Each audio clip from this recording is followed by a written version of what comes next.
apakah pedasnya ini memicu gejala-gejala dari GERD-nya ini jadi kumat atau enggak, memicu GERD-nya jadi kumat atau enggak. Kalau seandainya iya, ya ada baiknya mulai membatasi atau menghindari makanan-makanan yang pedas gitu.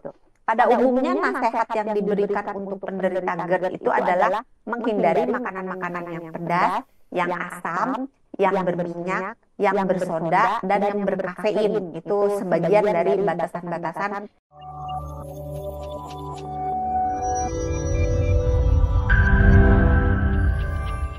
Dokter Santi yang bertanya, dia punya sakit mah, tapi kadang kalau lari itu asam lambungnya suka naik, suka sakit perutnya. Itu apakah ada pengaruh juga, Dok, kalau lari itu?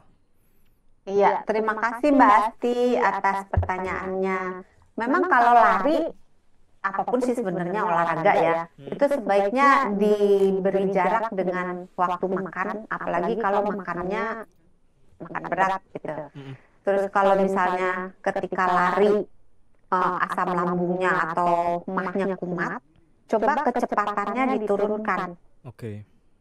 Atau tapi ya sebenarnya dibereskan aku sakit mahnya, karena sakit mah itu sebagian besar itu bisa disembuhkan.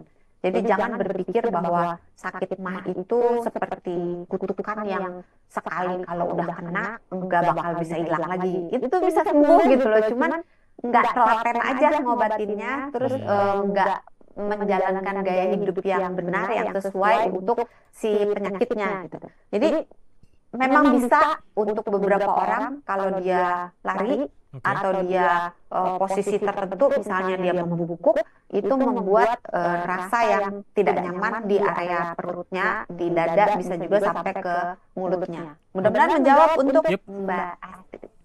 Oke, berikutnya ada ini tidak menyebutkan nama, 0120 nomor belakangnya.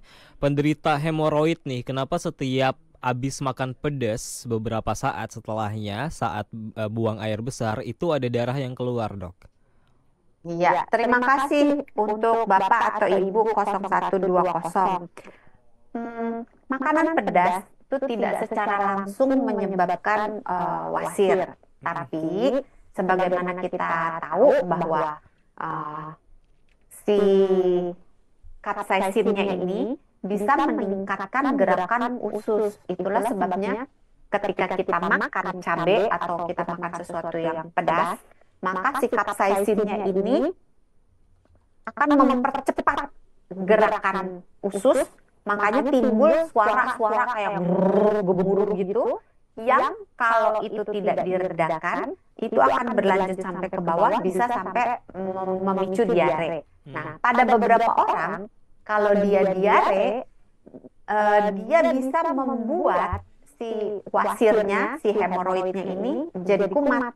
Jadi jangan berpikir bahwa cuma sembelit yang bikin wasir jadi kumat, tapi diare juga bisa bikin wasir jadi kumat. Gitu. Mudah-mudahan menjawab untuk Bapak atau Ibu 0120. Oke, Ibu Diah, punten sebelumnya mohon maaf, mungkin jangan voice note ya, karena kami tidak bisa mengeceknya. Kalau untuk saat ini mungkin bisa di chat aja.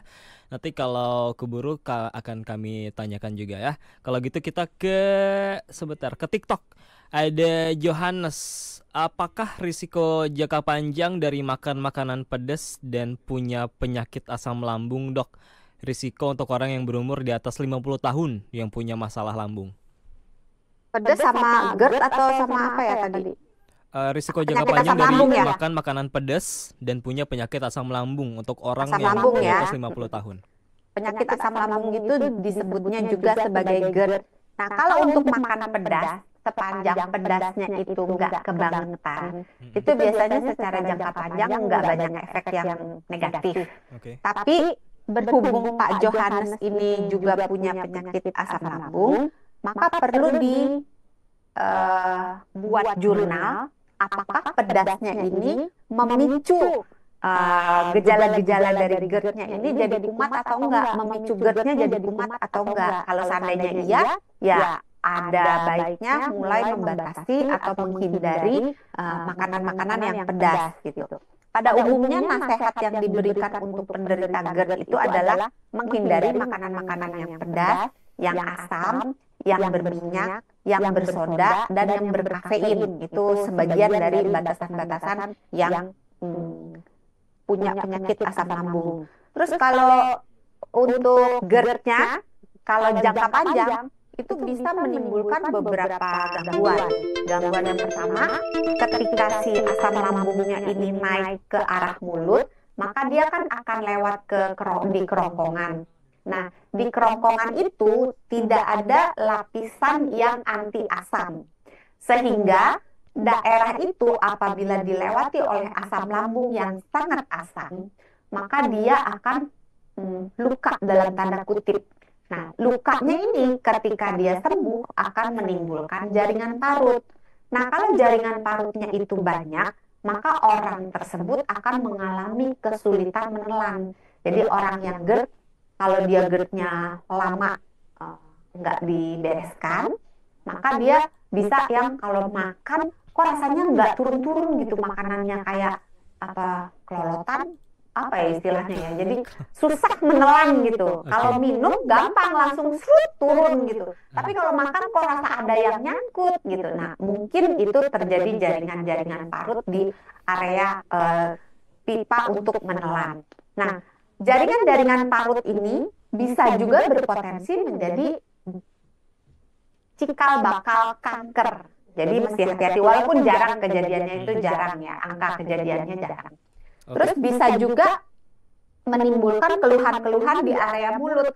Jadi misalnya giginya rusak, nafasnya bau, gusinya terkikis, dan itu akan menimbulkan gejala yang lainnya lagi. Karena kalau giginya rusak kan berarti nanti makannya jadi susah dan seterusnya. Jadi Pak Johannes, ini jangan menyerah. Sakit GERD itu bisa diobati, hanya pengobatannya itu nggak bisa cuma 2-3 hari gitu. Itu pengobatannya bisa sampai bulanan. Konsultasi terus, kontrol terus ke dokternya supaya bisa benar-benar sembuh gitu. Mudah-mudahan menjawab untuk Pak Johannes.